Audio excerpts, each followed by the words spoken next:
apa-apa langsung update. Ya? Perihal update-nya dong, perihal Kak Indah yang ganti gaya rambut seperti apa sih mungkin Kak Ari? Indah ganti gaya rambut. Ya, Indah ganti gaya rambut menurut saya sih makin cantik jelita ya. Saya sangat suka sekali potongan rambutnya Indah yang sekarang. Dan potongan rambutnya sekarang itu memang untuk persiapan premier film Kakak Bos juga. Jadi biar dia di premier film Kakak Bos tampak anggun gitu. Itu berarti request dari Kak Arinya langsung atas Tidak. Saya tidak request sama sekali. Jadi Indah memang karena kita dalam waktu dekat ini akan ada premiernya Kakak Bos, jadi dia memang mau tampil beda. Nah itu saya juga kaget itu dan ternyata mantap. Potong rambut setelah sekian lama mungkin? Cukup lama baru dia potong rambut lagi itu. Ya sudah konsultasi belum sih mau misalnya ya aku mau ini boleh nggak? Tidak. Langsung aja dia. Kaget nggak pas liatnya? Apalagi yang pas di video itu sampai dibilang mirip siapa sih mungkin tadi disebut? Iya, kaget juga sih, tapi suka banget sih sama hasil potongan rambutnya dia.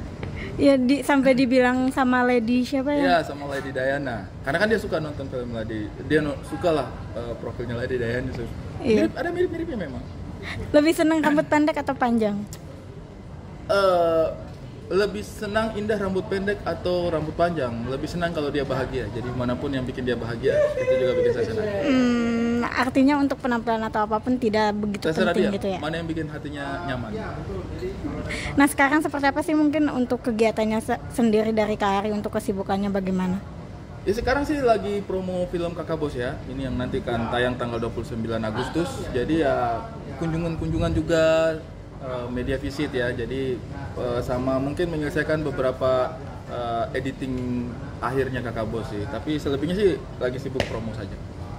Bagi waktunya gimana mungkin? Kalau untuk bagi waktu sih memang saya berusaha untuk tetap ideal gitu ya. Jadi kalau misalnya memang bisa bawa keluarga, kadang-kadang saya promosi Kakak Bos tapi sambil bawa keluarga ikut gitu. Jadi kadang-kadang kita misalnya habis dari media visit promosi Kakak Bos, terus habis itu makan siangnya bareng-bareng gitu. Tapi kalau misalnya promosinya itu seharian, ya harus bersabar juga. Jadi kadang-kadang malam baru ketemu, pulang kadang-kadang sudah tidur. Jadi ya udah. Berarti lebih banyak gak ketemunya ya untuk sekarang dengan kesibukannya itu? Sebenarnya sih masih cukup intens sih kalau ketemu ya. Karena kan beda dengan kalau misalnya kita lagi bikin film kan, kayak kemarin kita syuting Kakak Bos itu mungkin dari pagi sampai malam gitu. Tapi kalau udah bagian promo-promo seperti ini sih media visit, mungkin kita bisa mulainya itu jam 12 siang. Jadi pagi itu masih bisa sarapan sama-sama. Iya. Masih cukup santai sih kalau sekarang. Ini dalam proses promosinya sampai dibantu sama istri dengan yang tadi dibilang untuk rambut pendeknya itu karena untuk membantu itu. Seperti apa sih mungkin mendapat support yang sebesar itu dalam berkaryanya? Kalau Nona sih memang saya dengan dia tuh memang saling support sih dalam proses karya gitu. Jadi tidak hanya ketika saya yang bikin karya, ketika dia berkarya juga saya wajib kasih support gitu ya.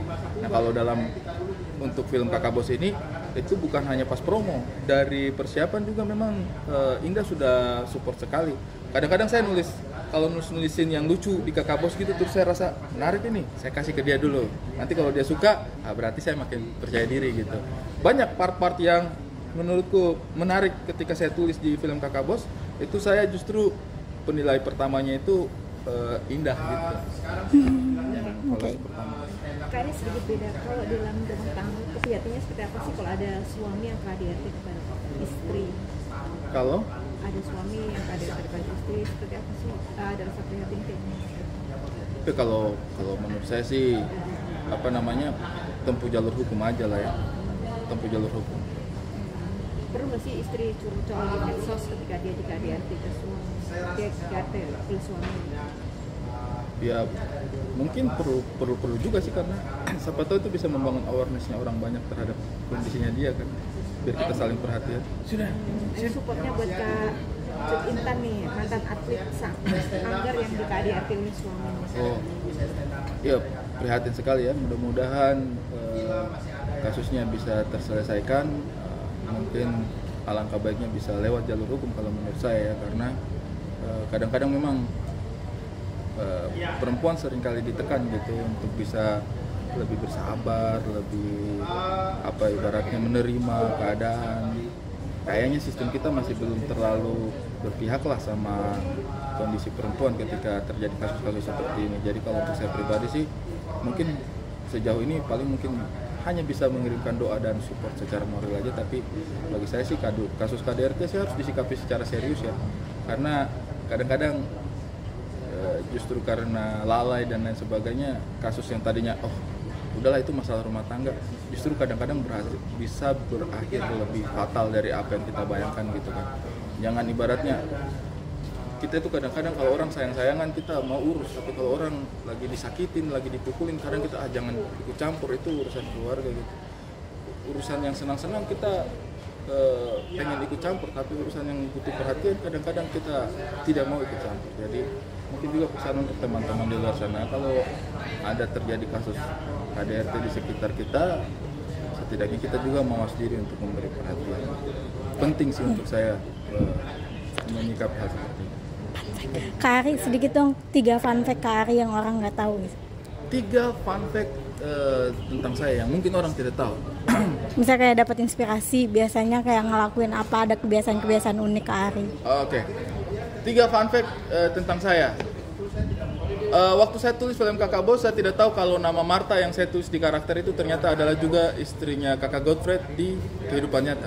Jadi saya hanya tulis karakternya Martha, ternyata itu juga karakter yang asli di kehidupan nyata gitu. Jadi Kakak Bos sekarang sudah punya 2 istri, 1 di film, 1 di kehidupan nyata, namanya sama-sama Martha. 2 kebiasaan unik Kak Ari mungkin Kak? Saya kalau kerja itu biasanya kalau kerja itu saya selalu berusaha untuk cari suasana itu biar bisa nyaman gitu. Nah itu juga menjadi tantangan saya, karena kan setahun terakhir ini saya cuma ngerjain Kakak Bos.